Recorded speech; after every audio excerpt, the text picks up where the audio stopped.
Hey, what's good, everybody? It's me, your hero, Benjamin Banks, and you are watching a brand new episode of Leveling Up with Benjamin Banks. Joining me, as always, is my co-host from the Leveling Up with Benjamin Banks podcast, Rebellious D. How you doing today, bro? Hey, ready to rock, brother. You know how we do this. I'm ready to rock, too. Hey, as you guys see, our co-host, Trav, he's not here with us tonight.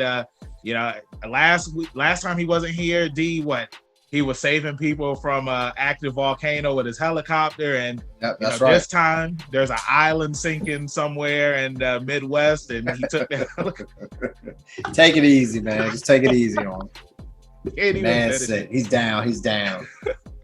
But joining us on today's interview is a legend in the game. You know, this man, he is a professional voice actor. He's an actor. He's done it all. And that is Mr. Marcus M. Mauldin. Marcus, how are you doing today? I'm doing great, man. How are you? Hey, I am doing phenomenal. I'm so happy that we're finally doing this interview. I mean, like, you're such an amazing person. And, I remember before I had asked to interview you, I had told Trav and D, I was just like, man, like, this guy, he followed me on Instagram, and, he's such a nice and positive person. Usually I'm the one that slides in the DMs, but you slid in my DMs first. So, Marcus, I just want to say thank you again, and I appreciate you being here with us on Leveling Up with Benjamin Banks. No problem, man. No problem at all. Thank you for having me. Thank you for inviting me. I didn't even know you were doing a show. I just liked what I saw. I just saw a brother being positive, getting out there, doing his thing, working hard, trying to make a difference in the world. And I was like, this is somebody I want to be associated with. So I was like, yeah, let me hit this brother up. So, that's how that was. I really appreciate that. And, so before we get into today's interview, so that way we can talk about your career and whatnot, okay. Everybody that's watching, make sure that you like this video, you subscribe to the channel, and you hit that bell button so that way you're always notified when we have new content here on Leveling Up with Benjamin Banks. And D, like you say every time, podcast also in the description. Check out some of those episodes. Like, follow, subscribe to the channel, and thank you all for watching and listening. That's right. And Trav's not here this week, so usually he gives a tip of the day, so I'll do it this week. Dang, I mean, Trav is here. Hit him with the stay in school. Bro, I was gonna say stay in school, but just stay in school. But I didn't want to, keep it so simple, man. I wanted to say, simple but sweet, make man. sure you eat your vegetables. Eat your vegetables and drink plenty of water. If you can drink a gallon of water a day, drink a gallon of water a day. It'll save you in the long run of things, but it will make you go to the bathroom a lot. So yeah. So let's go ahead and get into this interview. So Marcus, the first question that I always ask all of our guests up here on Leveling Up with Benjamin Banks is, what is your origin story? Every hero or villain has one. So tell everybody who you are. Me personally, or are we talking about characters that I've done, or particularly the character Brick? Well, we're gonna get to the characters, but we love for our listeners and viewers to learn a little bit more about our guest, and pretty much you personally, like who is Marcus M. Mauldin? Like who was the man before he got into acting and then voice acting? I guess you could say that I was your typical high school athlete. I played football, played baseball. Nice. Had a few good accomplishments, making all district teams and such. I had dreams of going into college and eventually playing for the Dallas Cowboys. That's my team. Love me or hate me, hate them or love them. That's my team. I got respect for your team. Okay. I'm not that kind of fan that's like, oh, you suck. No, it's not that, because the NFL is hard. Yeah, and being a fan for your team sometimes is even harder. That's right. So so that was my dream. But my senior year in high school, I needed some electives, so just to get some extra credits and to be good walking out the door with my diploma. Mm-hmm. So my grandmother, I always give this credit to my grandmother. My grandmother had me doing speeches in the church long before I ever got into, one acts or poetry interpretation or even theater, period. My grandmother, Miss Linda Bell Austin, She was standing there with her arms folded and that switch in one hand and the fan in the other. The switch. And I know about the switch. Yeah, me yes, too. sir. A lot of people don't know about that switch. A lot of people yes, do not know about that switch. Don't know about that switch. Hey, and Marcus, hey, don't let you go grab the small stick. Oh, no, they'll go out there and get the big one.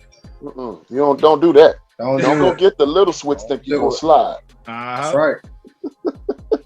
But it was all love. That's what she knew. That's what she knew to do. Look, everything has a consequence. So if you do like you're supposed to do, you won't see this switch. But if you get hard-headed, hard head make a soft behind. That's so that's what it was. So I contribute a lot of what I have done and where I am to my grandmother standing there with that switch, making sure that I did what I was supposed to when it came to doing speeches in the church. And I couldn't read them. I had to memorize them. So, that was another, I guess you could say, starting place in my memorization skills, because other kids would get to read them and they could go on stage and they could read. Not Miss Lilybell. You wasn't gonna read nothing. You better memorize that. So she is my starting place in this whole thing. She got me started, not knowing particularly what she was starting, or not knowing myself what she was particularly starting. But my grandmother, she got me here, and I thank her for that. That switch has kept me out of jail. That groundwork. I feel that, man. Yeah, and that switch has got me got me to where I am. So a love for my grandmother, and love for that switch, because I was kind of hard headed at times, and that switch make you change your mind. Hey, Marcus, it's like I always talk about Mama Banks and how it's just like if I could compare her to any superhero, she was the Flash, because she was always snatching me up. It's just like it didn't matter where I was. It's like she was always snatching me up. So I totally understand that. And then like how you were saying with your grandmother, like my grandma was the same way. She like if I could make like a video game where it's just grandmothers and moms and they have weapons and whatnot, like my grandma, she had the switch, she had the extension cord, she had her shoe, she had the broom, and it's like she even had a fly swatter. And I'm like, grandma, like you kill flies with that. Like, why would you want to whoop us with a fly swatter? Like, because she didn't have time to send you out there to get that switch, and that fly swatter was handy. So she just reached over and got that fly swatter, popped you with it about 2 or 3 times, and got your attention. Yeah, no, but I 100% agree with you where you said because of your grandmother and that switch, it kept you out of trouble. Because like that's the reason why I'm so positive, and I'm the person that I am just because I had a loving grandmother and mother in my life who pretty much they whooped me. They whooped me a lot. Right. Yeah. And we talk about this all the time. How it's a lot of kids that didn't get whippings growing up, and you see the path that they went down. But I feel like us kids that got our ass whooped, it's just like we still here, we still doing good. We was never in trouble, and we have our parents and grandparents to thank for that. You know what I'm saying? Yeah, that's right. Yeah. Yeah, my father was a football coach too. So, nice. My father, when I got older, then when I was being hard headed, when I was like outgrowing the switch, so to speak, Dad took over, and Dad had that board like most coaches do. He had that board with the holes drilled in it and the leather strap, and then the black electrical tape on the end of it, where he could get that good grip. Yeah. So when he said grab them ankles, I was like, wait a minute, what I do? What? Wait a minute, what? You got a C in class, and I already talked to your teacher. Go and grab them ankles. What? So my father was a coach, my mother was a school teacher, so it was no room for playing around. Like I said, my grandmother got it started. My grandfather, he was the one that would talk to me. Mm-hmm. Like my grandfather would always say, he only whooped me one time. And I think I was about 10 years old when that happened, and it never happened again. He whooped me like one time. But my grandfather, he worked for the railroad, and he would always take the time and sit down and talk to me and point out what the mistake was that I might be making if I were to continue down this path. Mm-hmm. And here's this other path over here that maybe you should look at, son, and figure this one out before you go over there. So I kind of had it, I had it all the way around. I had a grandmother that didn't play. I had a father that didn't play. I had a grandfather that would talk to me. And then my mom was, mom was mom. Yeah. Mom's going to love you and mom's going to take care of you, but mom ain't going to take no mess either. Mm-hmm. Not a chance. Yeah. So all of that, man, got me, like I said, to like my senior year in high school. And I decided to take the speech class, because that's what it was. It wasn't even theater arts. Mm-hmm. It was a speech class where we were doing poetry interpretation and so on and so forth. And I got in there, and the teacher, Miss Walsh, she said, you have a really, really good talent for acting. Have you ever thought about it? I was like, nah, I ain't thought about nothing like that. She kept saying, well, you really should. And as the year progressed, I started getting more and more involved and thought more and more. And she started giving me monologues to memorize. And one act was scenes, two-partner scenes. And so I went to UIL in poetry interpretation, and I won first place in the district, went on into the regionals and placed in the regionals, and then was an alternate to state. Nice. And It's like, well, maybe I do have a talent for this. Maybe she's right. And so she convinced me to go out and audition for, theater scholarships, which I did. And that's when I found out that all that time my father was a big Shakespeare fan, which I didn't know. He never mentioned it, never talked about it. But once that I was showing interest in acting, and then I ended up getting some scholarship offers for theater, one day he just broke out and he started doing the monologue from Shakespeare's Mark Antony and Julius Caesar. Mm-hmm. So he's doing Mark Antony, and I'm looking at my father like, huh? And then he just wanted to let me know he was proud of me and that he was backing my choice or whatever it is I thought that I wanted to do. And he was going to let me know that he had done a little acting himself when he was younger, but he was expecting and hoping and praying that I could take it even further. And so, I had my father's blessing and my mom, my grandparents. So, my aunts, my uncle, like they always say, it takes a village. So, I had the village behind me, and then I had, like my teachers.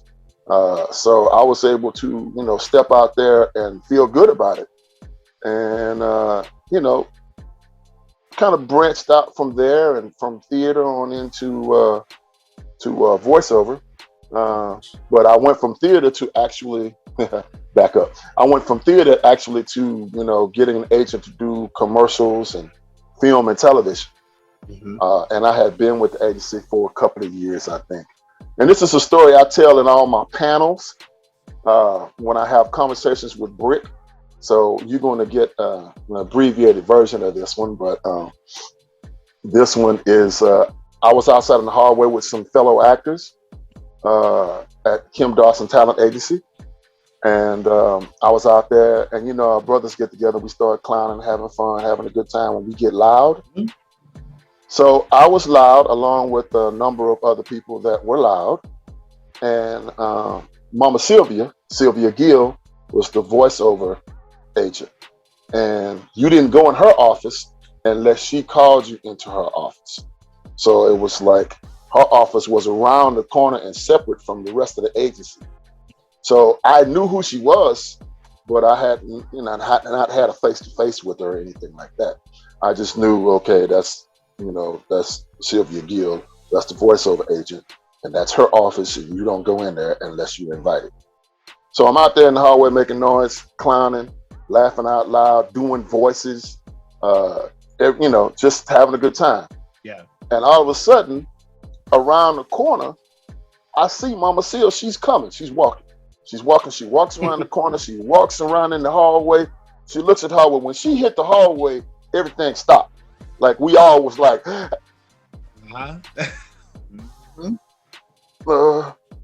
and she points directly at me and she says, Marcus. Uh-oh. So I was like, immediately went all the way back to high school because I was going to the principal's office and I didn't know. I'm not the only one that was out here making noise. Mm-hmm. There was other people out here making noise. I shouldn't be the only one going to the principal's office.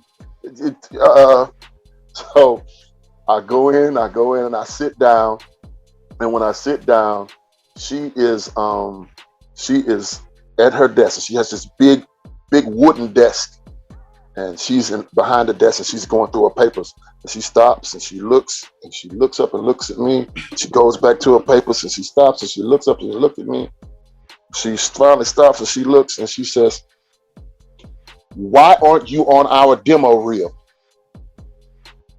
I said, I didn't know we had a demo reel. I didn't know I was supposed to. I didn't know. So she writes down the studio that she wants me to go to, the engineer she wants me to see, and tells me, today is Friday. I want you to go see this gentleman between now and Monday. And by Monday, I want to have a voiceover reel to add you to our demo reel for the agency. Is that clear? Yes, ma'am. That is very clear. And Mama Seal, who went from being Miss Sylvia Gill to Mama Seal, is, she's the reason why I'm in voice acting, because she heard my voice and figured that maybe I had something, and she came and got me with the quickness, and here I am. It's history. I mean, Yep. that's awesome, man. I mean, yeah, because it's like I've gone places before, and like people, they'll hear my voice and they'll be like, "Hey, man, you have a voice for radio," and I was just like, "Yeah, I've heard that before," and I had always wanted to get into voice acting and whatnot, and I'll say that anything that you want to do in life, I feel like that you should go for it. I wanted to be a professional wrestler. I went for it. I wanted to get into stand-up comedy. I went for it. And, with, meeting so many voice actors through Leveling Up with Benjamin Banks, one of the voice actors that we had interviewed, Matthew David Rudd, he teaches voice acting classes and whatnot. And as soon as I saw the opportunity, I got into it. I do need to, follow through and continue to do it. But, us guys here were always busy and whatnot, but always busy. I think that it's awesome that Mama Sylvia, she saw you and she heard your voice and she was like, "Hey, I want to have this demo reel." And then now you look at where you are right now. You are in one of the most popular video games of all time, Borderlands, and it's had so many spin-offs, it's had so many sequels, and it even has a movie coming out. So now I want to talk about which Brick is not in. Yeah, and that's pretty interesting that he's not in there. Like, it's like, how do you make? It's like making a Sonic the Hedgehog movie and Sonic's not in it. Not in it. Like, how is that even possible? Now, I know when that movie got announced, like there were some fans that felt a certain type of way because of certain characters that were missing from the movie, like how you just mentioned, Brick's not in the movie, and certain actors voicing certain characters and whatnot, and. I'm one of those type of people where I'm sure you remember the whole controversy with when the Scoob movie came out, and you had this the voice actors that have been voicing these characters for years, and then the Scoob movie gets announced, and like none of the voice actors that have been voicing these characters are going to be in the movie. They got like Hollywood actors to do it, so. It's just, and I mean the same thing with the Super Mario movie that's coming out.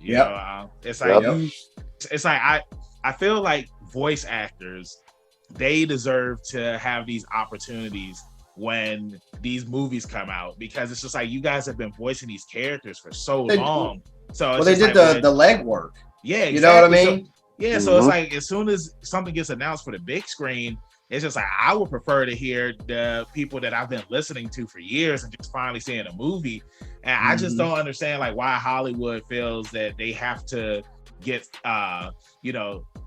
movie actors to replace you guys when it comes. It is kind of weird. Yeah, it's just weird, man. And it's like, especially like for the kids movies, right? Like when you think about Super Mario, right?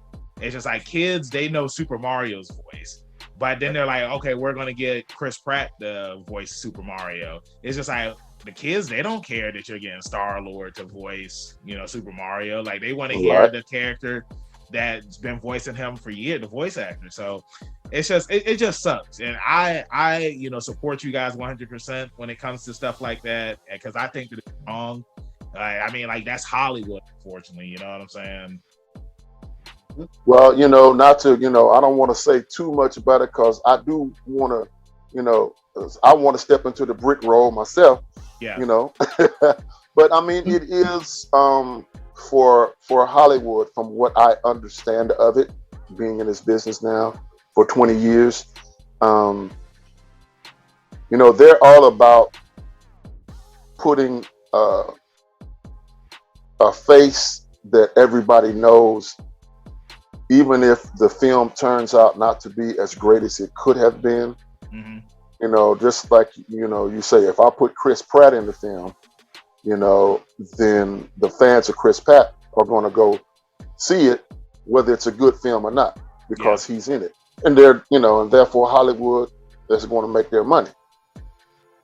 So for them, it's more about a money game than it is about creativity. So like going to, like, there have been some films that I've auditioned for that is just because my name was not bigger than the person that they cast. It's not that I did a bad job. In fact, I even had a couple of casting directors reach out and actually tell me, we really liked your read, we really enjoyed you, but we had to go the other direction. And I know what that means, and I understand that. So I keep plugging away just like so many other actors. But for the voice actors, first of all, we appreciate the love from our fans. Appreciate you. Appreciate the podcast, because now we are, as a whole, getting the light shined upon us for the artists that we are. So you get to actually put a face with the voice as well, because I'm late to the con game. So right when I got a con agent, after being told no, or as I like to say in my panels, they told me, get out of here. So, when I finally got the opportunity and finally got an agent, got a con agent, Powell Talent Agency, then the pandemic hit. And so everything that she was trying to set up for me, it all went away. So just now I did Sawsome Con this year and Anime St. Louis this year. Nice. And she's trying to set up another one for me later on in July, hopefully for Chicago.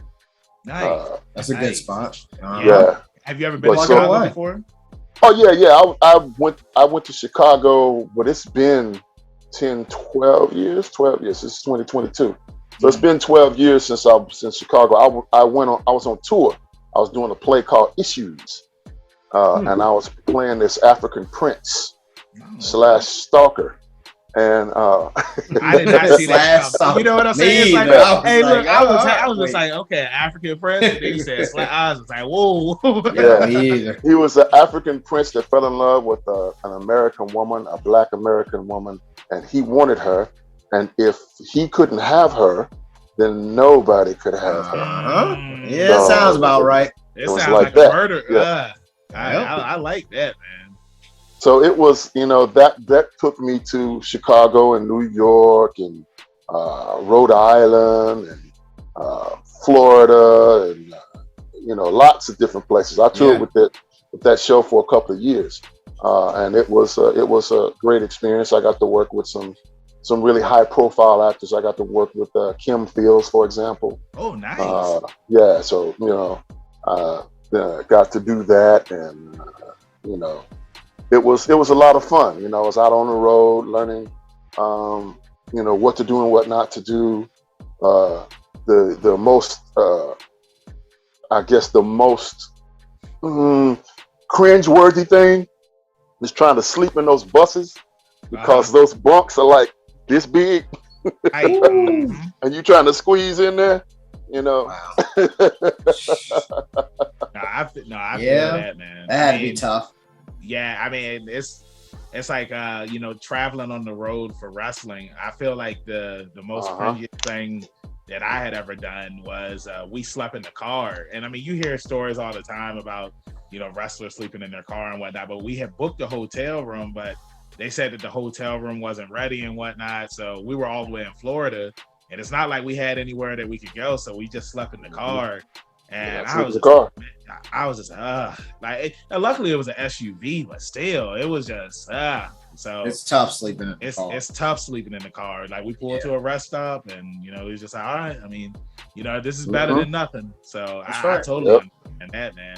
Like, you know, the reason why I had asked about Chicago, because like that's a place that I've been there, but I have never explored it. Like I stopped there when I was going to Vegas a couple years ago, and I really want to get like some authentic Chicago deep dish pizza, and they had it at the airport. So I was just like, nah, that's not the real stuff. I don't want the airport pizza. It's like, I'm going to visit Chicago one day, because you know your boy, he's traveling the world now and whatnot, and Chicago is a place on my list of places to go. So like, I'm looking forward to that.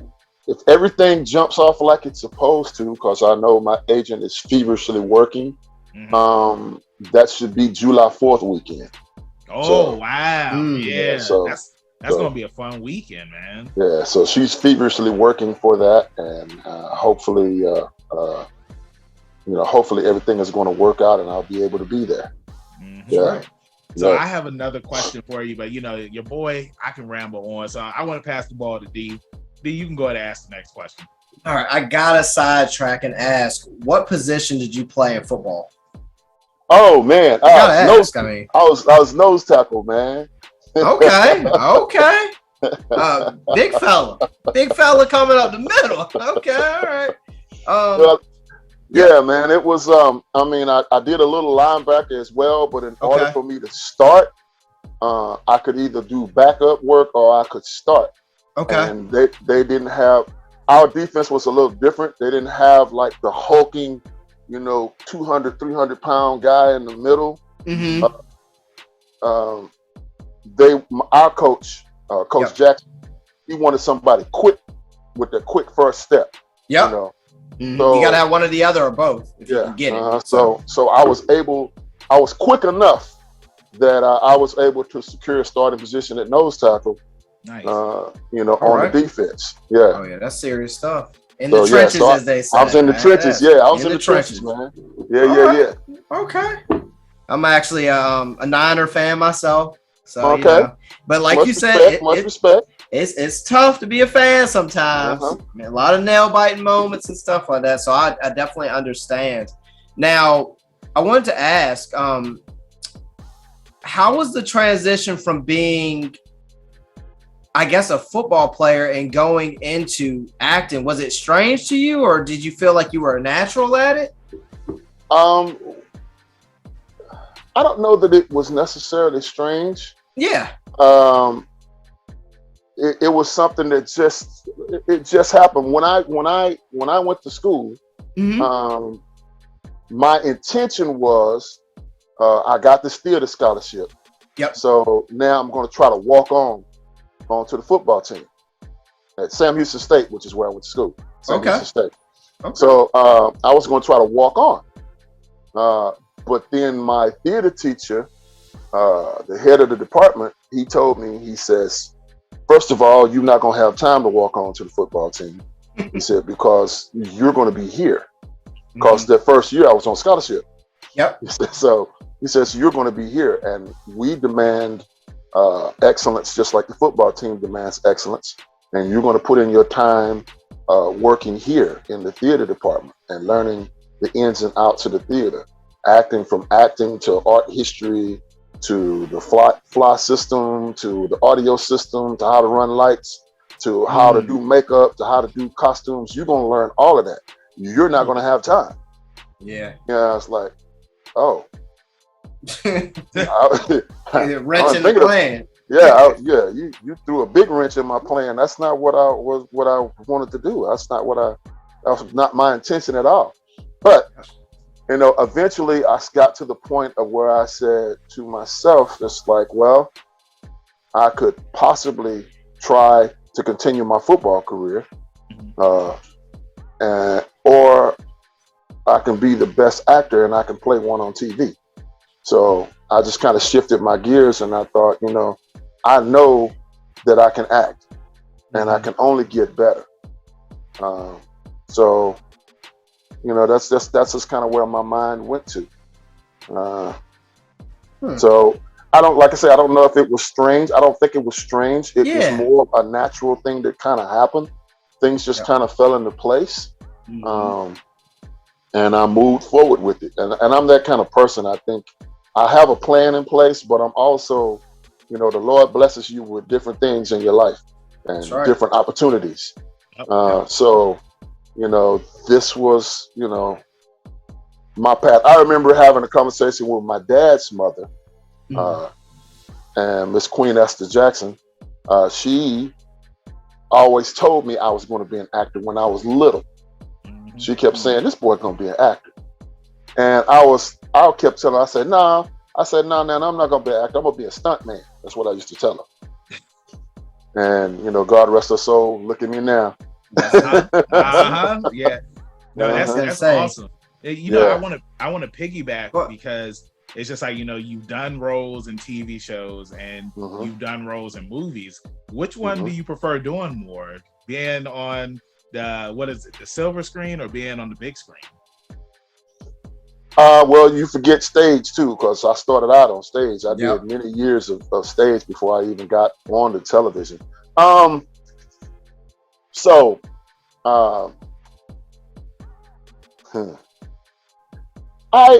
enjoy all of it.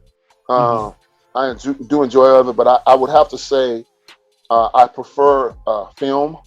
I prefer doing the movie sets more because the freedom of creativity on stage is similar to when you're working on a film. So you have, whether they use it or not. Yeah. If it gets put on the cutting room floor, it gets put on the cutting room floor, but you had an opportunity to do it. Whereas in stage, if it's creative and the director goes, yeah, I like that, then it stays, and they get to see it firsthand right there happening in front of them. And with film, sometimes it can be creative and the director likes it, but does it go with what they're trying to do with the storyline? Yeah. And even though they may like it, they may have, and the same goes with voice acting. The creativity is there, and sometimes you can ad lib and run and do stuff, and it's all fun and the director likes it, but then when they go back and they start putting the game together or putting the animated film together, it doesn't work for the storyline, and they have to cut it off. I like television. Television is more strict, but it's definitely more strict, and it's definitely at a faster pace. It's like, television is like, come on, let's go. We got to shoot now. Let's go. And this is what's written, so say what's written.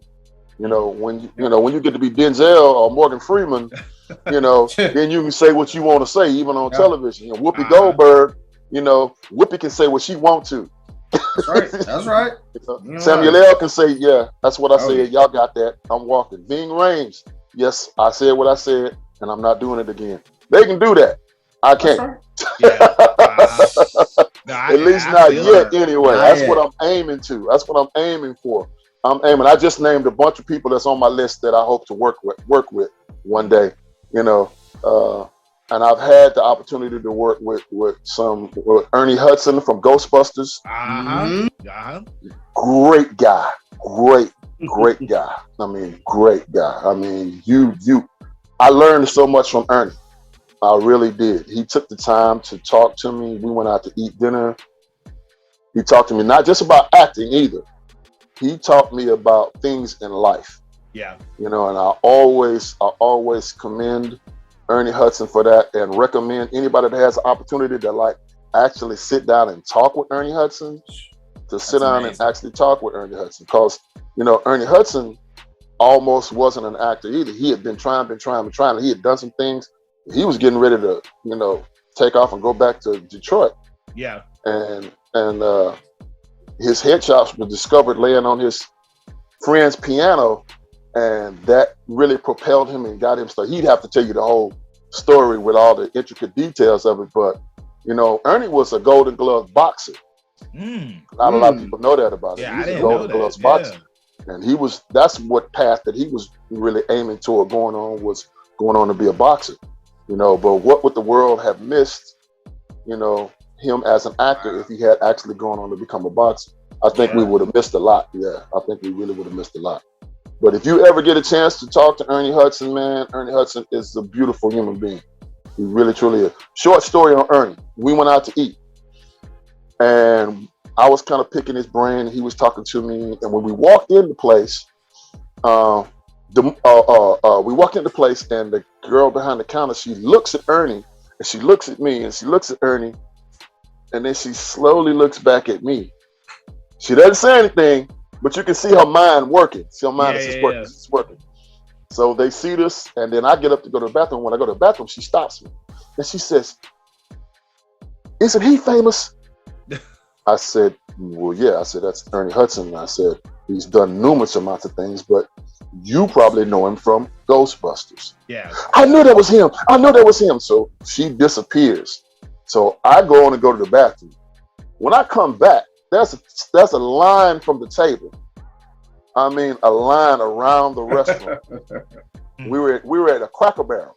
There's a line around the restaurant, and oh man, he's sitting there, he's signing autographs, he's talking, he's taking pictures with babies, all of that. So when I come back to the table, you know, I have to kind of squeeze through people to get back to my seat.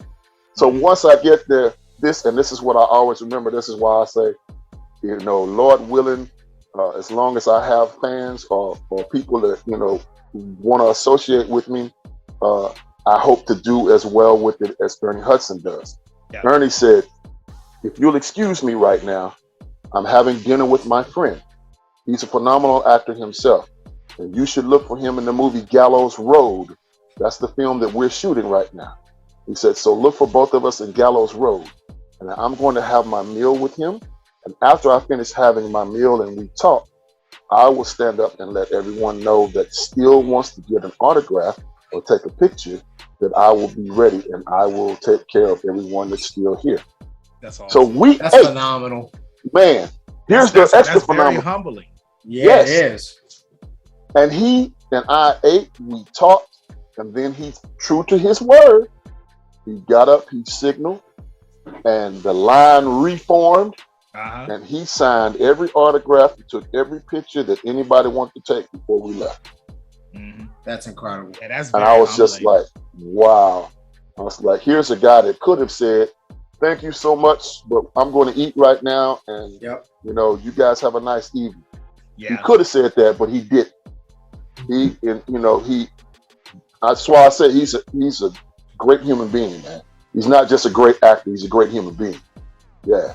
But see, I feel like, you know, just staying humble and just being like that, it goes a long way. I mean, it does. You know, when it comes to wrestling fans, whenever they want to take pictures or they want autographs, or even if they just want to talk to me at the show, you know, I always take the time to, you know, make sure that they have as much of a good time and having a good experience, because the way I look at it is that, you know, like this could have been like their last $20 that they had to their name, and they came to this show and they want to have a good time. So it's like, I would never want to be the guy that's just like, "Oh, hey, I'm busy, you know, I'll talk to you later," or, you know, "Do you have any money?" So that way, you know, I can take a photo. Because when we won the tag titles at the show on Saturday night, it was just like people were coming up to us and they was just like, "Oh, how much does it cost to take a picture with you?" And I'm just like, it doesn't cost anything. Like, you know, we take pictures with everybody for free. And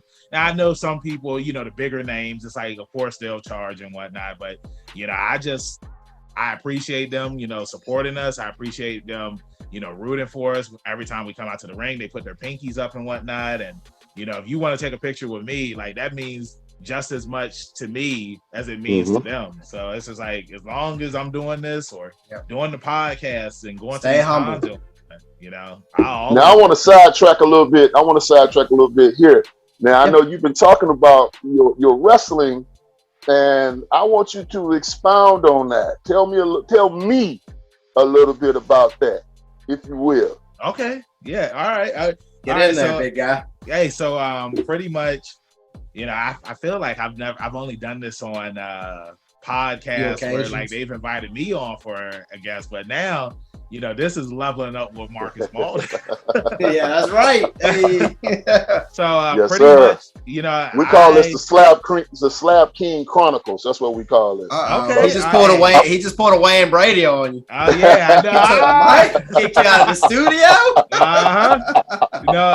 But yeah, I mean, growing up, I feel like everybody when they're a kid, they watch wrestling and whatnot. And, I had got out of wrestling because, I was watching cartoons and stuff. And while growing up, Macho Man, Hulk Hogan, like the $1 Million Man. Macho Man, really? Yeah, dig it. Yeah. But, I loved the $1 Million Man. And I know, everybody hated him, but when I was a kid, I loved the $1 Million Man. It was just something about him, that laugh, the whole money persona and whatnot. But I got out of wrestling, and then I started watching in the late 90s. Sorry, when The Rock was on top. The Rock is the person who got me back into wrestling, and after that, I was in high school. NWA. And so I was in high school, and when you're in high school, everybody's just like, oh, well, what do you want to do after you graduate and stuff? And I was just like, I would love to become a professional wrestler because it's just like, I love it. I love the business. I love the stories, the moves, the characters. It's just very entertaining, and I feel like because of wrestling, that's how, I became so charismatic, because it's like, I grew up watching Macho Man and The Rock and, all of these characters on TV. And when I found out here in Virginia that there was a wrestling school, I went to it, and that was 2012, and then the rest is history. Yeah, that's right. I'm coming up on 10 years. Yeah, that's crazy. There you go. Yeah, so there you go. And I want to apologize to the wrestling fans. I said NWA. That's a shout out to Ice Cube. I meant NWO. No, right. You're good. Hey, I mean, well, when you said NWA, I was thinking about the NWA wrestling company. I didn't know there was I didn't know there was an NWA wrestling. Yeah, the national. Okay. It was what Ric Flair was in back in the day. Woo! Yeah, because NWA and WCW, they ended up having a partnership and whatnot. But yeah, I mean, like, it's been an incredible journey. I've met so many people. That's amazing.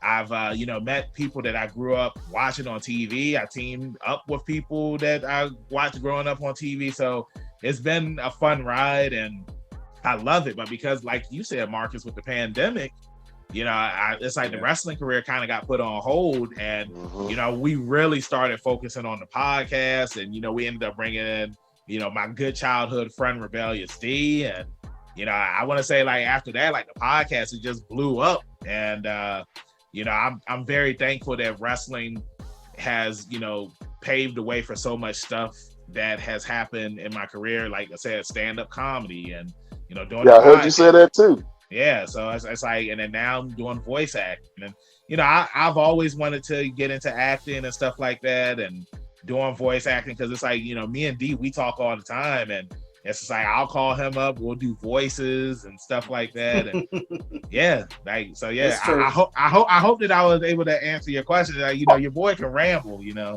Well, I do believe that my audience here in the studio was definitely entertained by your story of your wrestling here at the Slab King Chronicles. We appreciate you joining us today. So we want to give a big studio applause to Big Money Banks.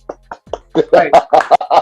And what's with the pinky? Yeah, you said if the people holding up the pinky. What's that? What is that? Okay, all right. Story time. So, when I started in the wrestling business, I was teaming up with a wrestler. His name was Mr. Picture Perfect, and we were huge, Chappelle Show fans, Boondocks, and being black and black culture and whatnot. Mm-hmm. Growing up watching it in living color and all that stuff. You pull from stuff like that, and Right. On Chappelle's show, and it's crazy because I'm going to tell this story too, but when Charlie Murphy was telling his true Hollywood stories, and he told the story about Prince, Prince, he was saying all of the basketball moves that Prince had. I remember that one, brother.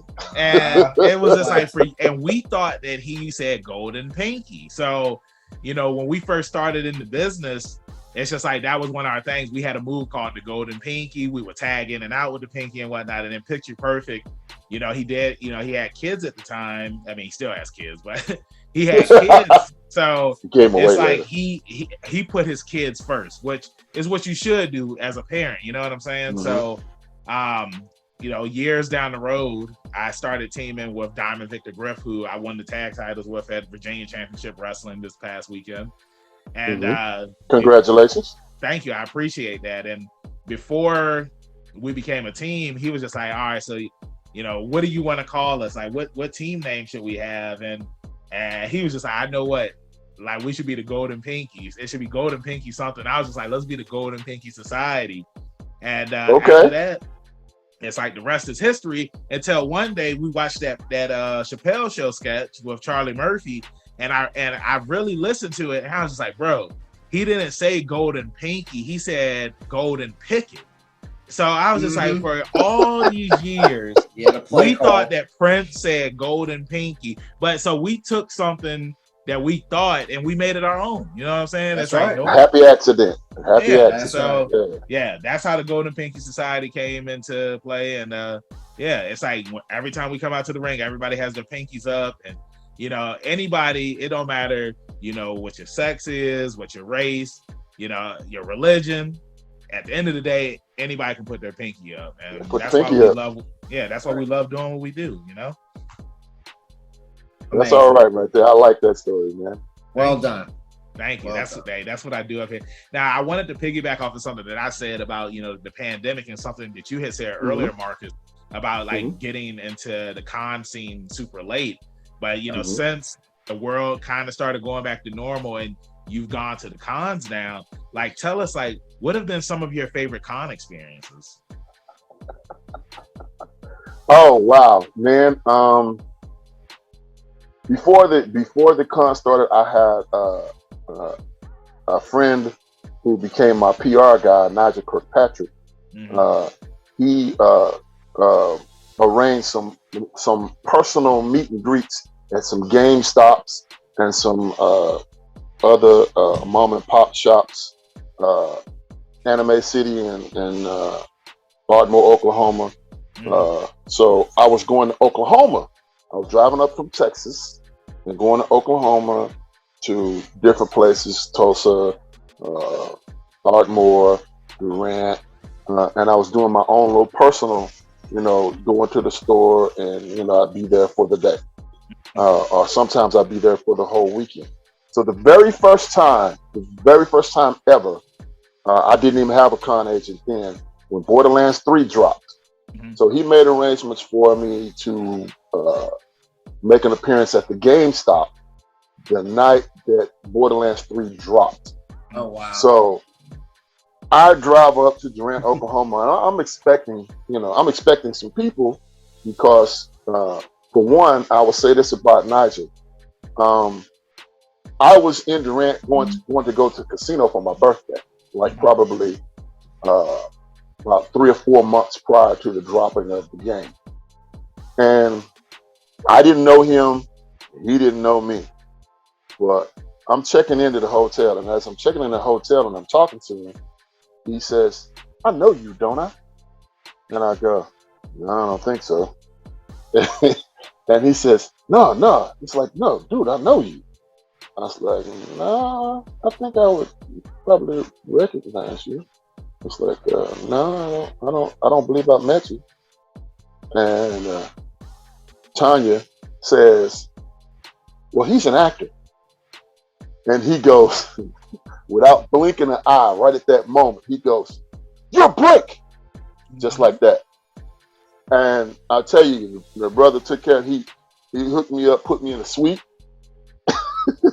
and all I had to do was get on the phone and talk to a couple of his friends on the phone, which I didn't mind doing anyway. I didn't, because I didn't know.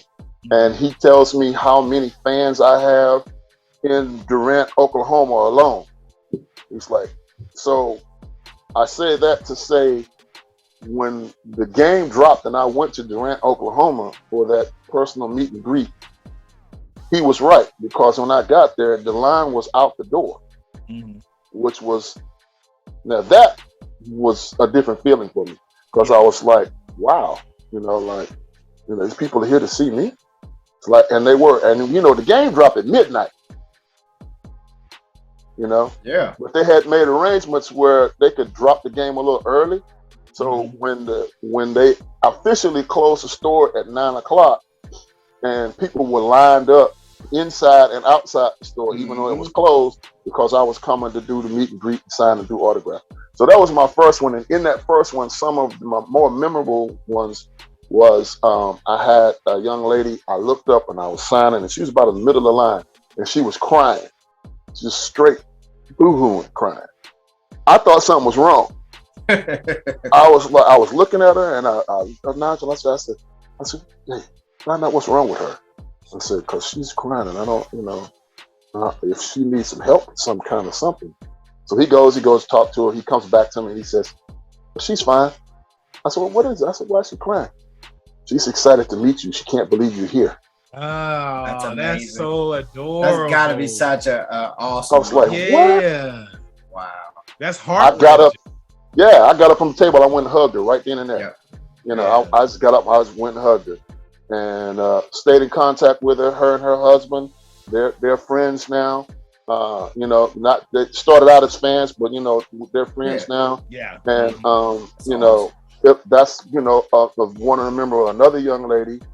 She lives in San Diego now, but she at one time she lived in Oklahoma, and she just reached out to me on Instagram. She heard I was in Oklahoma, and she used to live in Oklahoma, so she just reached out to me on Instagram and started this whole conversation. And I've been conversating the same week like about a month after that, when Borderlands 3 dropped, and I've been conversating with her and keeping up with her little son. She told me her whole story. The amazing thing about it, Big Money, is to me, is that some of my fans have shared their stories with me of how they felt protected, or how they were able to feel empowered by being Brick in the game. That's and awesome. Then they could then become Brick themselves in their own true real worlds, and I just thought that was just something just extraordinary, because I'm thinking like, I'm just doing a voice character here, which I had no idea was carrying the weight that it was to people. I had no idea. Another one, another guy, when I was in Ardmore, he comes to me, and this is one of my funnier ones. He comes to me and he says, hey, he says, man, I always wanted to meet you. You're so great. This, and this, and this. He said, but I don't have anything that I can get autographed. He says, are you going to be here tomorrow? I said, yeah, I'll be here tomorrow. I'm doing 2 days here. He says, if I bring a brick, will you sign it?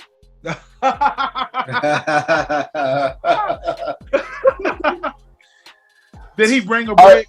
I hope he did. The next day he walked in there, he stood in the back of the line, and he had a brick, and I saw him. I fell out laughing, and I said, come to the front. Come up to the front. I said, excuse me. I said, excuse me, folks. I said, but he's got to come up here. Yeah. So I autographed his brick. We took pictures. I think I put it up on my Instagram. It's either on Instagram or Twitter, one or the other. But I think it might be on both. It might be on the what is it? What is it? Facebook. It might be on Facebook too. Yeah. But yeah, I signed that, and then recently a young man by the name of Ocean, cool name. His name is Ocean. How cool is that? It's pretty deep. He walks up to me and he says, "Can I get your autograph on these?" And he holds his fist out like this. And I went, "What?" And he says, "Yeah, I thought about it." He said, I want you to sign my fist."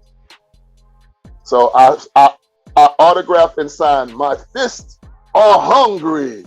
That's what I put on his fist. And it was a lot of fun. And he came to my panels and everything. I met his girlfriend, really nice guy. So I have a few more stories like that. But yeah, those like two really have. In Anime St. Louis, a young lady came up to me and she had me sign her phone. That was also a first. She had me sign her phone. And what she had done was she had taken a picture of Brick and she had, I don't know, with the pen, and she had it where I could actually sign the phone. And in fact, I took a picture of that too. So I'm going to put that up on my Instagram as well, which, by the way, my Instagram, Marcus M. Mauldin on Instagram, at the Voice of Brick on Twitter, and the Voice of Brick on Facebook. And Discord and Twitch, the Berserk Merc and the Slab King. So you got a TikTok that's too? Where I'm going to be. I don't have a TikTok. I've been debating on whether to do the TikTok or not, because it seemed like, again, I'll be late to the party because everybody's on TikTok. You're not, like, we started our TikTok last year. You know what I'm saying? I mean, and it's just like, I feel like you're never late to something. All you can do is just start and see what happens. Something I wanted to piggyback off of is the one fan that you was talking about with the Brick.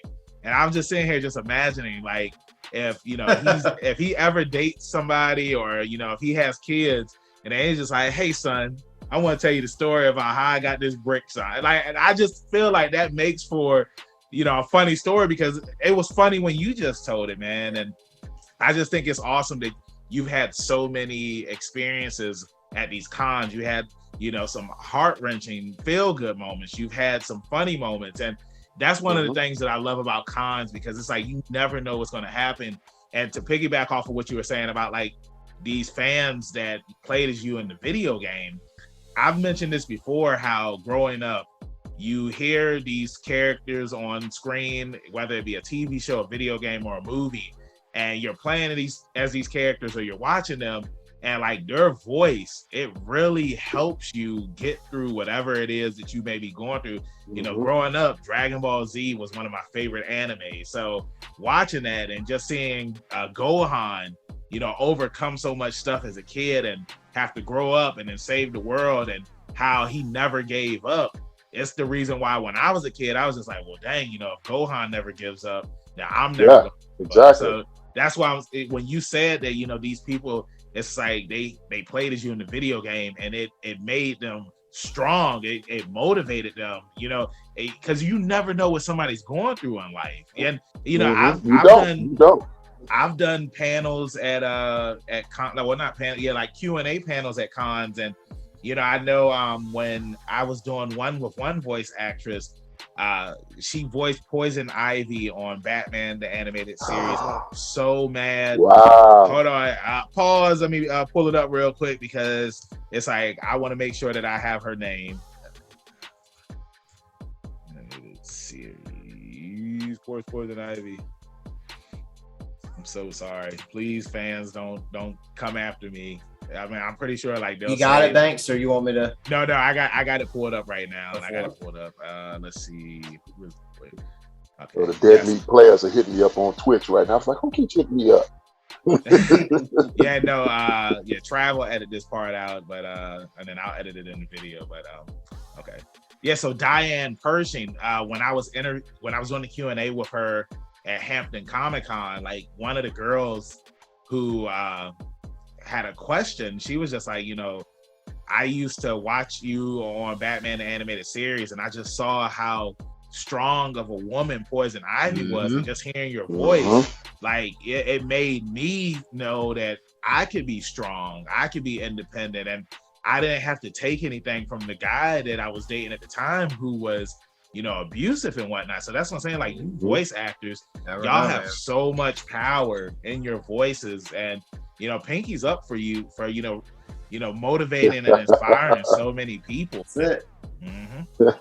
I do want to piggyback too, just with us kind of getting into cosplaying. We go to cons and interview and stuff like that, and just I went as a character from Teen Titans Red X, and there were moments where itty bitty kids would want to come and take pictures with me, and asking if it's okay, and it's very heartwarming, and just knowing that you're touching lives it's super important. I think we can always use more positivity.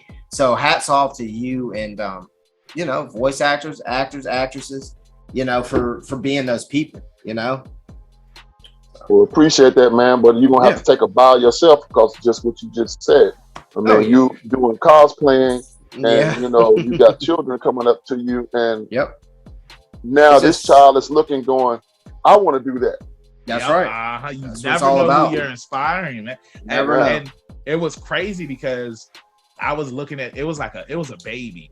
And he saw D in his Red X costume, and like he went up to D, and like D held his hand out, and then the kid gave him a 5, and I was just like, yo, like this is such a sweet moment, because it's like you never know what's gonna happen at these cons.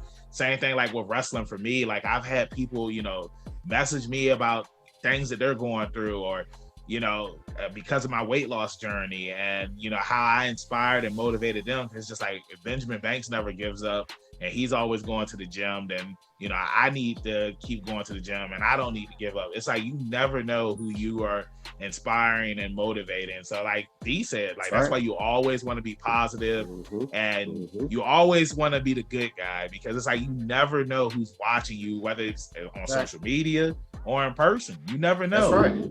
My father told me that a long time ago when I first started doing my career in theater.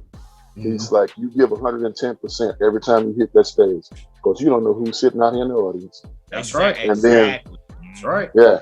And so now we can expand that to the world now with all the social media and everything else. You never know who's watching. More eyes than ever. And to piggyback off of what your father said, it's the same thing like whether I'm wrestling in front of 10 people or I'm wrestling in front of 1,000, you always give 100%, because it's like those 10 people, they paid their money just like the 1,000 people that paid their money. It's just like you don't want to give it 50%. You want to give it your all, because it's like it's just like you want everybody to leave with a good experience, and you want them to come back for more, because if you give 100% and like those 10 people, like they go and tell all their friends, now you got 1,000 people that comes to the next show, because it's just like those 10 people and word of mouth and social media, TikTok, Instagram.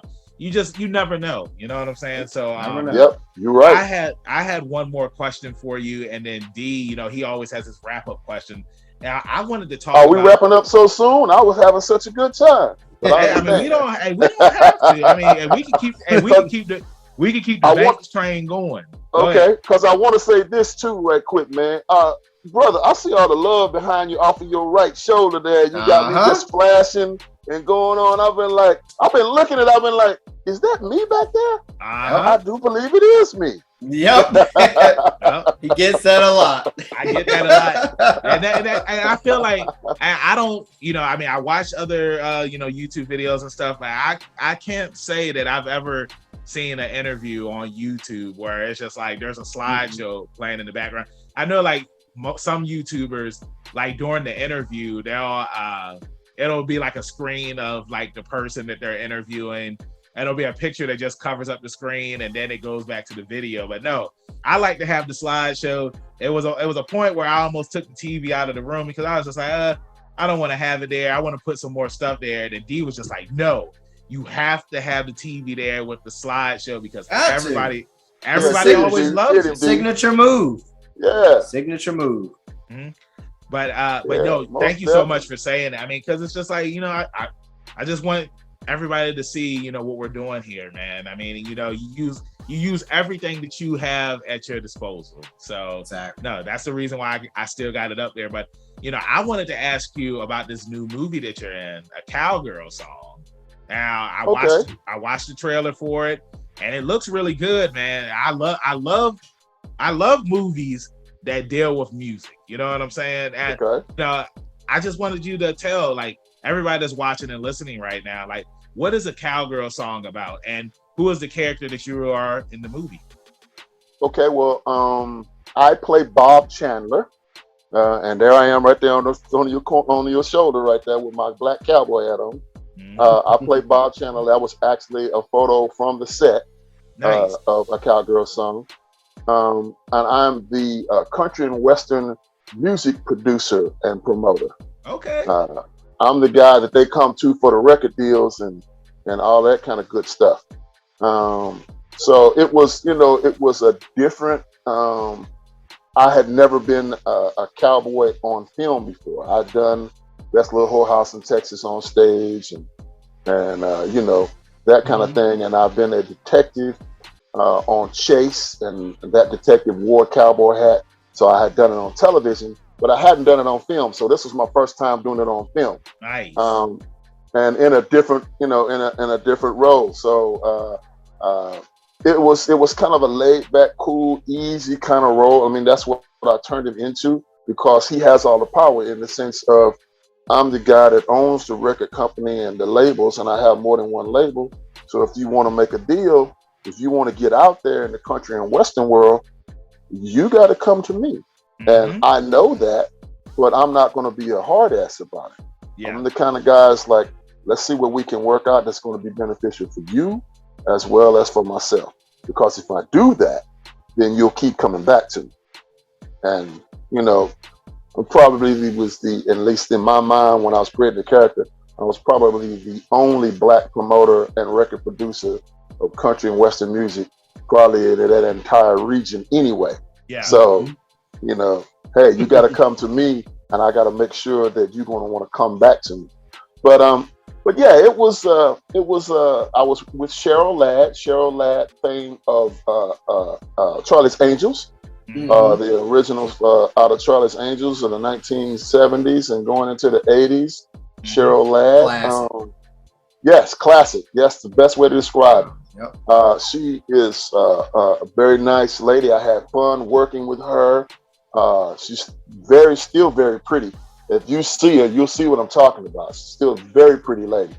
Met her husband too at the premiere event. But the film is it's about this country and western singer, Cheryl Ladd, who is retired and lost her husband. Her husband has passed away. So she has retired, and she used to be, the big draw. When she was going out and doing tours and stuff, it was like the female Willie Nelson. They came out and drove to see her. So now she's retired. She's living a quiet life, and her son makes a bad judgment call, shall we say, and he ends up transporting stolen goods across state line unknowingly, unwittingly. And he ends up going to jail. Well, the film kind of opens up with the phone call to the family saying, hey, I didn't know, it was a mistake. Can you come bail me out? And the wife is upset and she's not going to go bail him out. So the daughters, Savannah Lee Mae and Darcy Lynn, they decide they're going to go help their father. So that's part of the journey, and part of the journey of them to go help their father is also watching Savannah Lee Mae find out what she's good at, what she really wants to do with her life. She wants to be a country and western singer like her grandmother, but does she have what it takes to do that? So we kind of get to see her journey turning into the second generation of the country and western star, along with her. Darcy Lynn plays her younger sister, who was injured in a barrel racing accident and is now paralyzed from the waist down. So she's dealing with that physical, but then she's right there in the middle of everything else still growing and still becoming a young woman.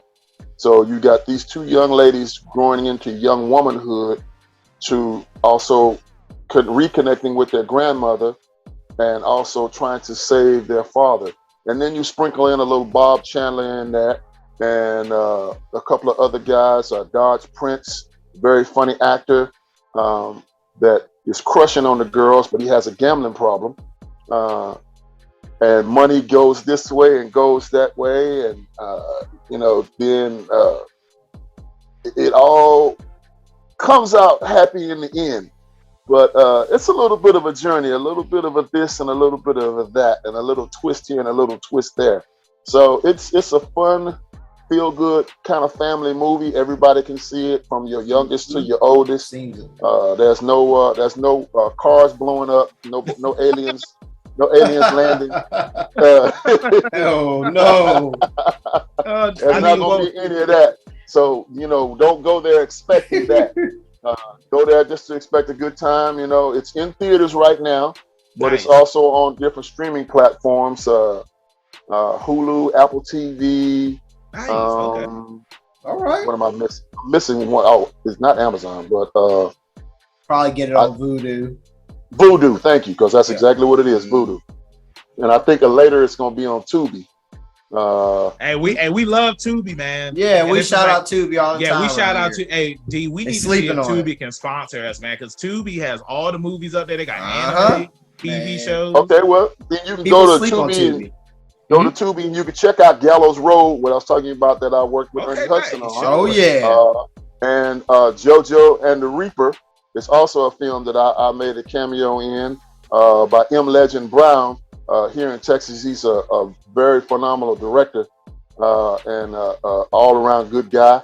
So I know there's a couple of other films that I have on there, but I know those two, in fact, are on there. And I have a film that's not been released yet. We're looking for it in the fall. So maybe when I come back on your show, maybe I come back and then we can discuss that. But I will say this, just to tease a little bit.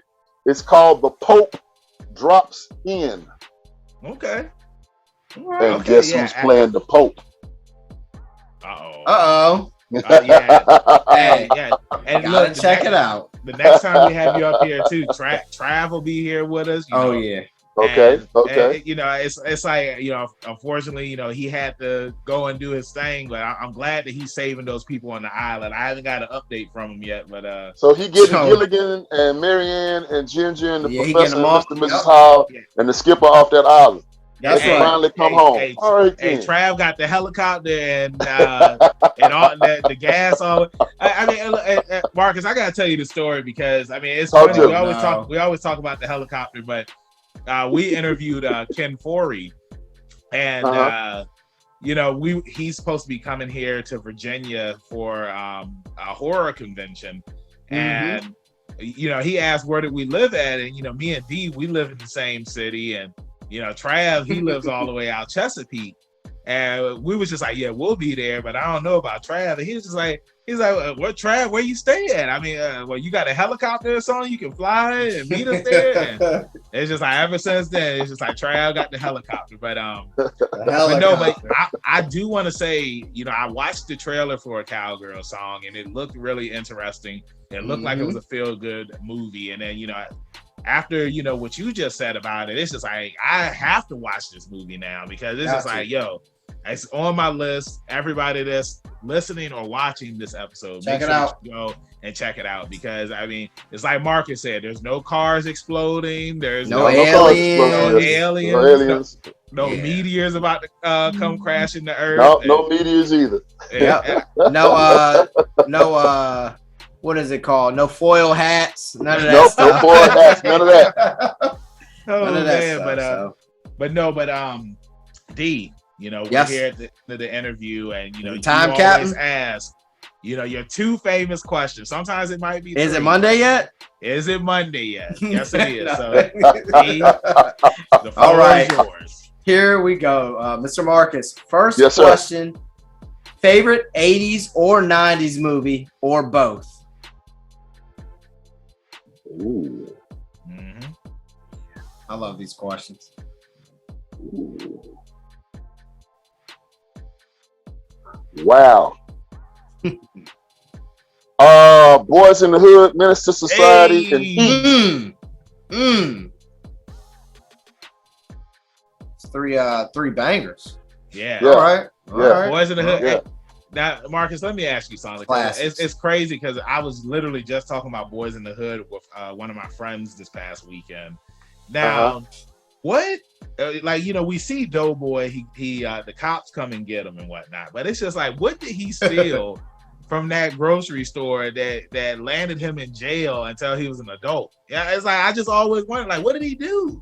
You gotta remember, he stole some ding dongs or something. I don't know, chips. You gotta remember though, he's black. And the time that movie came out, Central.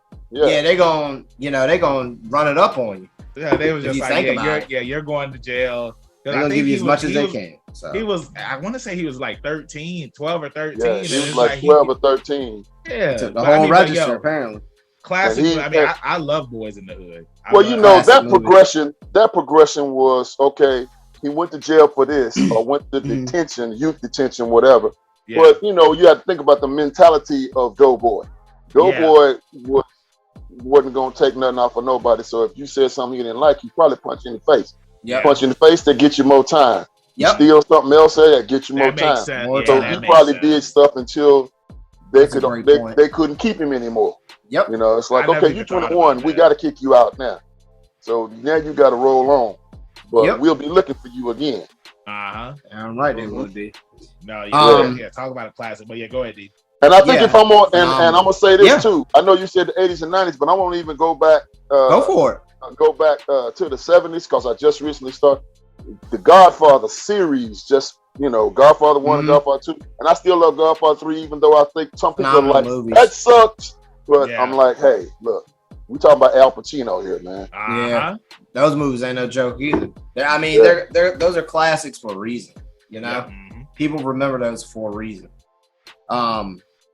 Phenomenal picks. And I gotta do one more. Go for it. You talking about Give movies, it to us. Give it to us. A Soldier Story. Soldier Story. That's Soldier Story. Yeah, no, that's a classic too. With Denzel. Yeah. Young Denzel. Adolf Caesar. Robert Townsend. Yeah. That's that black cast in there, man. It's crazy because it's like I've seen that movie before, but it's like I don't remember it. I remember when I was growing up on UPN, like I want to say it was either every Sunday or Saturday, but they used to show like black movies. You know what I'm saying? And I remember watching this movie, but I feel like it's probably because like I was so young, I don't remember it. But it's definitely something that I need to watch again because Marcus, like you just said, incredible black cast that it had. In the movie. Man. And, go ahead. No, finish. No, I was just gonna say, man. When it comes to black actors and just movies that have an astounding cast of black actors, like The Harder They Fall that came out last year.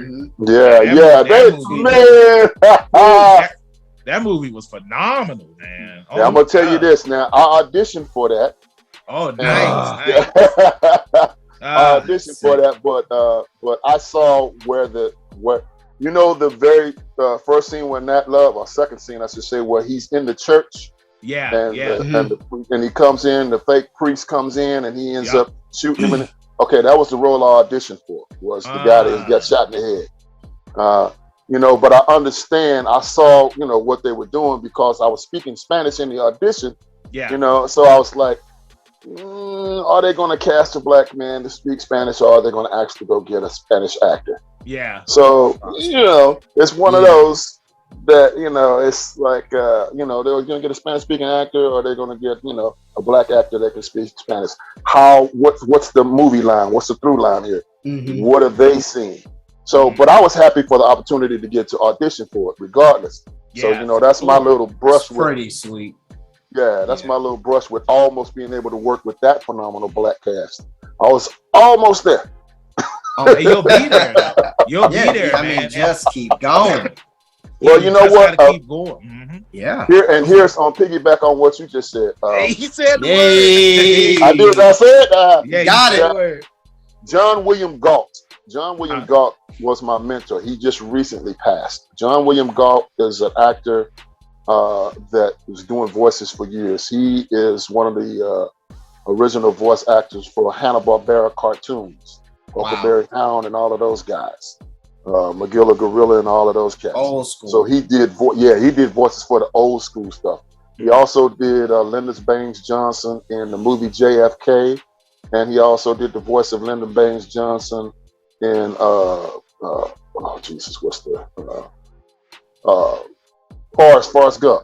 Mm-hmm. So he's done a lot of stuff, and he recently passed.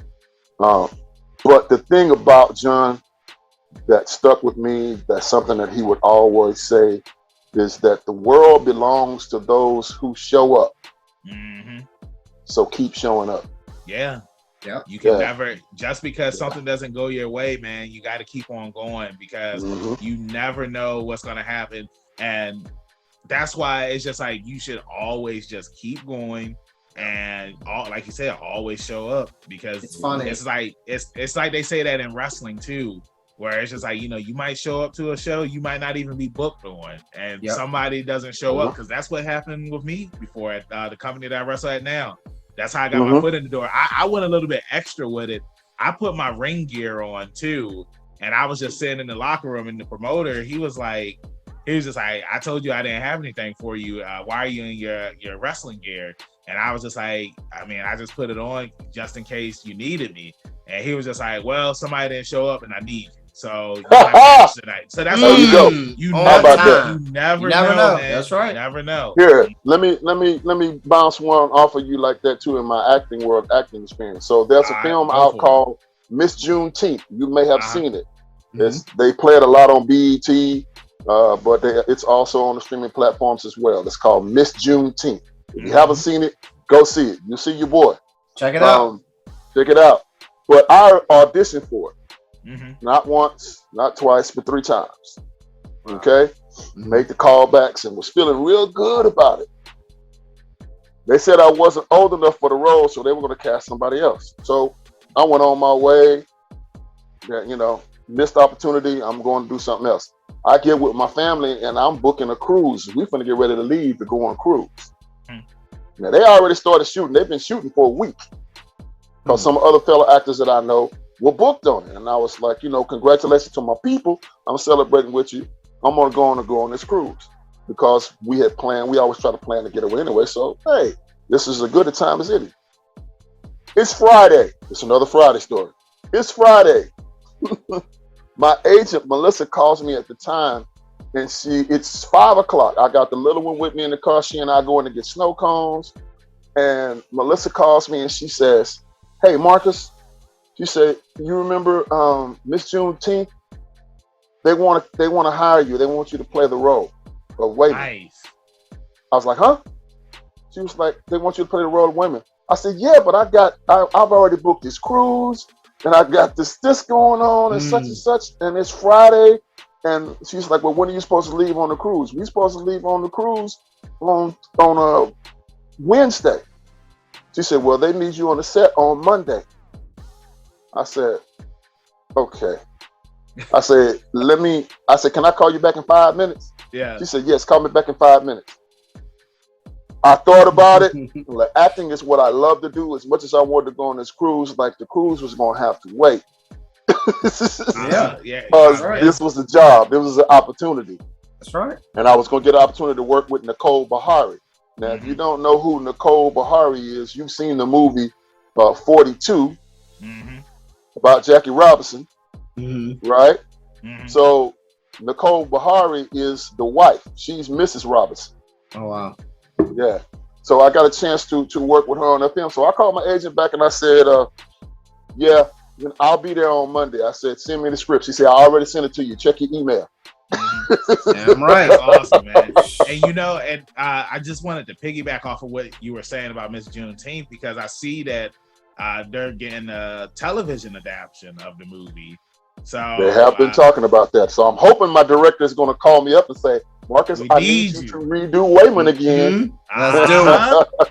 That's right. And they have to, man, because I mean, again, like with this, there's no car explosions, there's no aliens, No, this is another.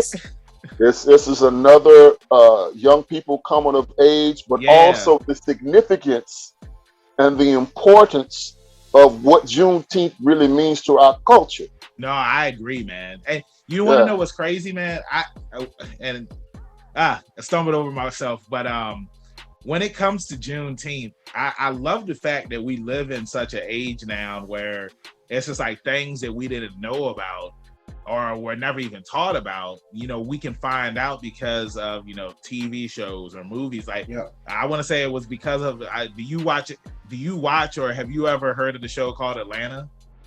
Yeah. Okay, Yeah. On the first season, they did an episode about Juneteenth, and it's like me and two of my friends, we were watching it, and it's just I was just like, do y'all know what Juneteenth was before we watched this? They was like, no, and I was just like, I didn't either, and it's because it's something that we weren't taught in school. Like nobody brought it up or anything like that. I remember I had hit my mom up the next day, and I was just like, yeah, Mom, like when we were coming up, like why did we never celebrate Juneteenth, or why did we never even hear about it? It's the same thing because of Watchmen, the TV show Watchmen, where they had the stuff with Tulsa, Black Wall Street, Black Wall Street. Like that's something that we were never taught about in school. So I'm thankful that you have these shows now where it's just like, hey, if they didn't want to teach it to you, we gonna teach it to you, because when you do this now, it's just like people like they take these deep dives and like they do all this research on it, man. So it's like Juneteenth, it is an important holiday, it's an important day, and it's a day that I celebrate every year now, and I'm happy now that it's a national holiday now. National holiday now. Yeah, thank you, Joe Biden. Yeah. I want to piggyback off of that and go back to watching older movies, especially now that we're older, Banks, especially because I love the fact that my perception of what goes on in older films has changed now that I'm older and watch it. You just pick up so much more of what is going on, especially in movies like Boys in the Hood, even Juice, all that stuff. It just changes your perception, and I love it. It's almost like watching it from a different angle, So because it's like you're older, you grow up African American, you see things, and then you understand why certain things, even the way parents act in movies back then, you understand why they were doing it. So it's neat. And I'm gonna I'm on your favorite movies. Yeah. Still, I'm gonna go back even one more, and I'm gonna go back even further into the '60s. Okay. And I'm going to go with the Royal Sir, Your Highness himself, Sidney Poitier, in The Heat of the Night. Bro, man, me and D was just talking about this. Man, we were just talking. Sidney is who Sidney, like Sidney, Morgan Freeman. I mean, to me, James Earl Jones, those guys are royalty to me. Yeah. They laid the groundwork for Spike Lee. Royalty. Yep, you're not wrong. Yeah, you're sure. not. Nope. And it's like, and I'm happy and thankful that like they're still putting stuff out. It's just like how you had mentioned earlier with Ernie Hudson. I remember when I was a kid, I knew him because of Ghostbusters. So whenever I would watch a movie and I would see him in it, it's a feel good moment, because growing up, Black actors, they would usually be in roles where it's just like they were kind of like minor roles, and then to see like Ernie Hudson be in these movies and like be in a significant role, like stuff like that. It's always cool. I mean, because like you mentioned earlier too, Denzel Washington, Whoopi Goldberg. It's just like they were always in roles like that were big, or they mattered to the movie. So it's always cool when you see somebody like Ernie Hudson in Ghostbusters. It was a big role, and it's just like it carried over to other movies that he did down the line. And I actually, funny, me and my wife, one of our favorite movies is an old action movie. There might have been a car blowing up in there somewhere. I feel like, but it's an old movie called The Substitute. Substitute. I knew. Oh yeah, Substitute.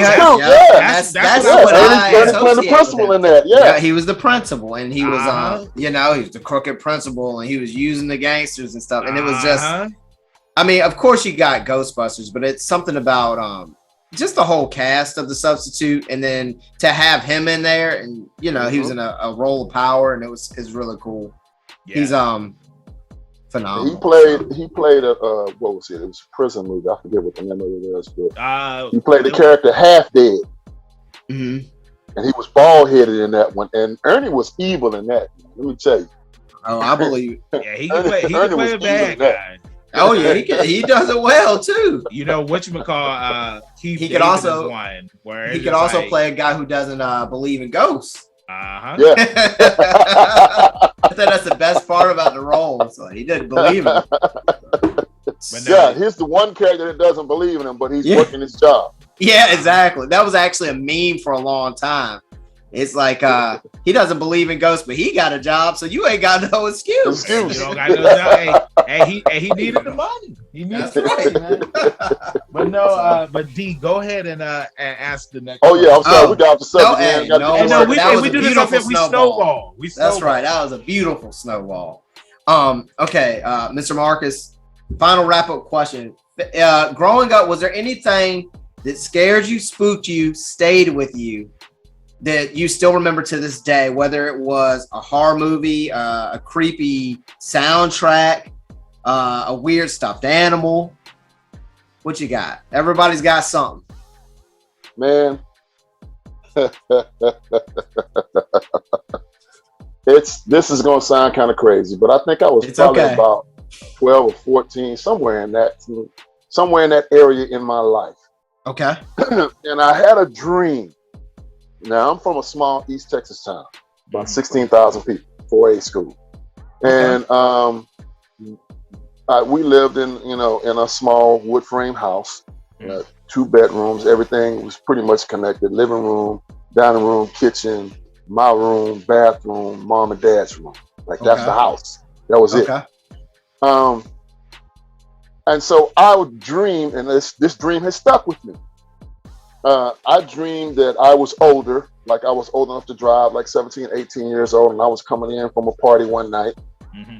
And when I parked the car, so like, if I can create this picture for you, so like mom's car was always closest to the house. And this was just a gravel driveway. This wasn't no garage or no cover, nothing. Gravel drive. Dad parked on the other side of her, and then the ground elevated a little bit, and I would park my car there in this dream. So I had the furthest to walk to the house. So mom and dad were already there, of course. I had gone out to this party. I come in, I pulled in, I parked my car. I get out, and I start walking toward the house. And as I get out and start walking to the house, like I said, it's a small wood frame house. You got room to walk on either side of it. But it's a big oak tree over here on the left-hand side if you're facing the house. And that side of the house was usually dark because the porch light was on in the front, porch light was on in the back, but there wasn't anything on the side. And I could see red eyes about. I could see red eyes about maybe 3 feet off the ground. Like, and I'm looking at these red eyes, and it's like as I move, they start to move. And as I move more, they start to move more. And so I start running to the front door, get to the front door, start banging on the door, yelling for my dad and yelling for my mom. And I turn around and look. Now, here's the crazy part of it. That's why I said this is crazy. It comes out into the light by the front porch. And it's a hairy creature, but it's shaped like a bullet. Like it's got the pointed. Heard that, critters? Head and everything, but it's got little short arms and little legs and big gigantic teeth, like wolf teeth, like all these teeth and these red eyes, but it's shaped like a bullet. I take off running, and that thing chased me around the house, and I would run around the house, and come back to the front door and beat on the front door and yell for my mom and dad and take off running again. And it would be right behind me like the whole time. Yes. And man, when I woke up, halfway across the bed, I didn't sleep. I was in the bed in my house the whole time.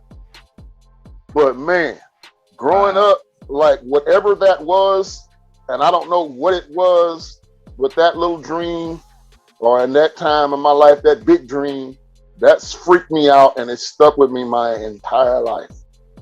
The only other dream that was scarier than that was like, I'm grown, like my little one now, like I dreamed one time that I couldn't find her. We were on a beach and all I kept seeing was her footprints in the sand. Yeah. And I could hear her calling me. She's calling, Papa, I'm over here. Papa, I'm over here. But I could never find her. Mm-hmm. And that freaked me out. She's 12 now, but at that time she was like 3-4 years old when I had that dream. And that one has always stuck with me too. The heartstrings, man. The heartstrings. Yeah, those two things.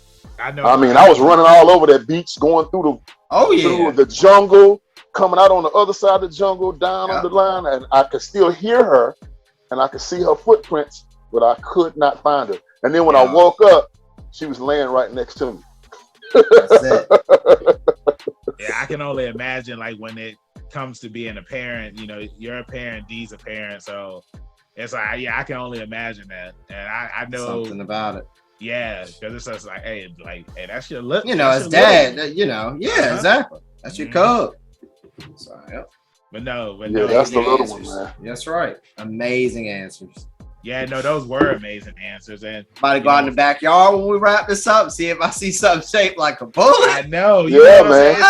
It's like now I'm gonna have a nightmare tonight. Something shaped like a bullet and. Yeah, it's gonna be like about 3 or 4 feet tall. It's not gonna be very tall. Oh man, but I don't think you want it to catch you. No. Sir. No. Have you seen this guy? Nope. So I wish I was an artist. I could draw it. I could still draw it right now. No, you don't want to draw it because if you draw it, then it can come to life. That's right. You know what I'm saying? It's like no, we're good on that. But Marcus, hey, it was fun finally having you up here, man. It was fun getting to know you.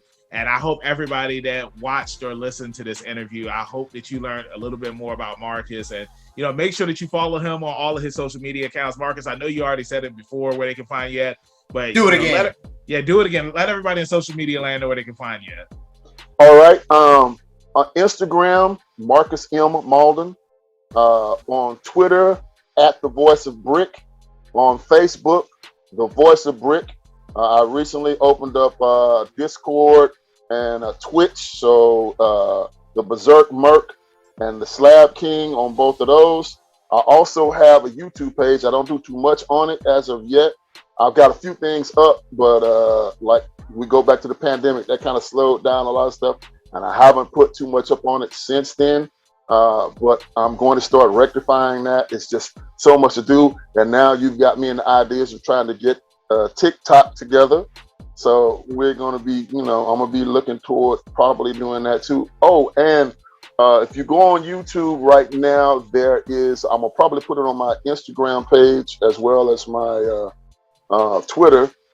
But the interview for a Cowgirl song, going back to the movie that I did with a Backstage magazine, it just got released today. I did the interview before the movie was released, and she just sent the link in an email while you and I were going back and forth on Instagram today. So she sent the link in the email, so it's up on YouTube.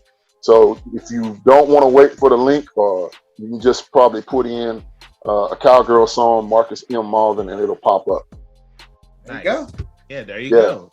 Yeah, Marcus, thank you so much for joining us, man. Like, this was fun. And the only thing that I'm kind of, sad about is that Trav wasn't here to, join in on. He's our theater guy too. Yeah, he's our theater guy, man. If Trav was here, Trav would have so many questions to ask you about theater. And, I just want to say I appreciate you joining us, man, because it's just like I tell all of our guests that we've had up here, everybody has a story to tell and share. And I love doing this podcast, because it's just like you learn so much more that you can't learn from just looking at pictures online or watching short videos. So thank you again for joining us. And with that being said, D, let them know where they can find you at the social media land. As always, you can find me at rebellious_D23 at Instagram.com. And Banks, if they need if I need a hero, where can they find one? Hey, you can find me, your hero, Benjamin Banks, at KingBenji_Banks. On Twitter and Instagram, you can find me on Facebook at Benjamin Banks. I should be the first person to pop up. If not, then I need to contact Mr. Zuckerberg. Thank you again, Marcus, for joining us. Thank you, everybody, for watching this interview. I hope you have me back, man, because you know the one thing that we didn't do. What was that? We didn't even talk about Brick. See, and that's why the backstories are amazing. And see, like that, this is what we do up here on Leveling Up with Benjamin Banks. It's like sometimes we'll have people come up here and we just be talking about life and we be talking about so much other stuff. And Marcus, it's like I'm sure that you've done interviews before and like you just talked about Brick. And it's just like I want to ask you this before we go.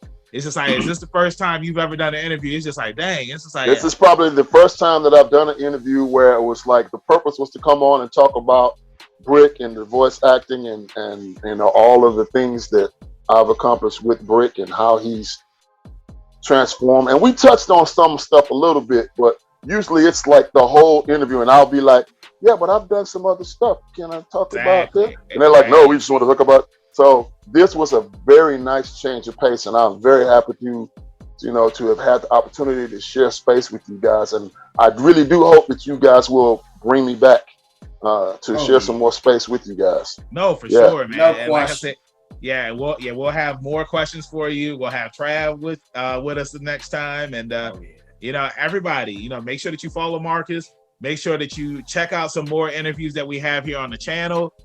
We have the podcast with brand new episodes. The link is down below. And then the video of the interview is always up here on YouTube that Friday. So with that being said, keep that pinky up. Stay positive. Keep that pinky up. We'll see you next time. And I'm going to say this before you sign off. Go ahead. There are some other phenomenal actors that you should get to come on your podcast. Ray Hurd, Bill Butts, Danny Chambers, and Major Attaway. Well, look, I'll tell you this. We've had Danny Chambers up here. And cool. And I've been sliding in Bill Butts DMs for a while now. So, maybe you can set up the connection and then we can get him up here. Hit on the cat in chat. So, like I said, keep them pinkies up. Stay positive. We'll see you next time on Leveling Up with Benjamin Banks. Peace. Thank you for watching a brand new episode of Leveling Up with Benjamin Banks. Make sure that you hit that like button and you subscribe to our channel. Hit the bell button so that way you're always notified when we have new content on our channel. Make sure you check out our podcast where we release new episodes every Tuesday and the video of that episode is uploaded on Friday. And you can find new episodes of our podcast on all podcast platforms. Make sure you follow all the Leveling Up with Benjamin Banks social media accounts at Leveling Up Banks on Facebook, Twitter, and Instagram. Also, we have a Patreon. If you're feeling generous and would love to donate to us, it's at Leveling Up Banks. And huge shout out to our patrons. We really appreciate you and thank you for the support. We'll see you next time on Leveling Up with Benjamin Banks.